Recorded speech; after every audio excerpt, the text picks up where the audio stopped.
Commissioner Rawalpindi کے انتخابات میں دھاندلی میں چیف جسٹس کے ملوث ہونے کے الزام پر قاضی فیض عیسیٰ کے زیر صدارت مشاورت اجلاس جاری ہے، جس میں از خود نوٹس لینے سے متعلق فیصلہ کیا جائے گا۔ چیف جسٹس نے کہا ہے کہ الزام لگانے والے ثبوت بھی پیش کریں۔ ذرائع کے مطابق چیف جسٹس قاضی فیض عیسیٰ کی صدارت میں مشاورت اجلاس ان کے چیمبر میں جاری ہے، جس میں جسٹس منیب اختر، جسٹس یحییٰ فریدی، جسٹس عائشہ ملک اور جسٹس عطر مین اللہ موجود ہیں۔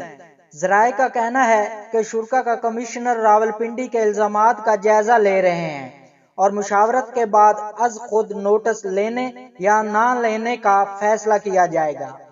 اجلاس سے قبل میڈیا سے مختصر گفتگو میں انہوں نے کہا کہ مجھ پر الیکشن میں دھاندلی کے لگائے گئے الزامات بے بنیاد ہیں، جن میں نہ صداقت ہے نہ سچائی ہے۔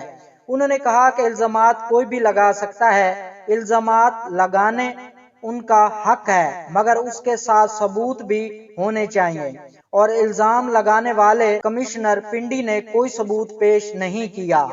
اجلاس کے بعد سپریم کورٹ نے کمشنر راولپنڈی کے الزامات پر از خود نوٹس نہ لینے کا فیصلہ کیا ہے۔ فیصلہ چیف جسٹس کی دیگر ججز کی مشاورت کے بعد کیا گیا۔ ذرائع کا کہنا ہے کہ انتخابات سے متعلق مقدمے پر سماعت 19 فروری کو پہلے ہی مقرر ہے۔ پہلے سے مقرر کردہ مقدمے میں ہی کمشنر راولپنڈی کا معاملہ زیر غور لائے جانے کا امکان ہے۔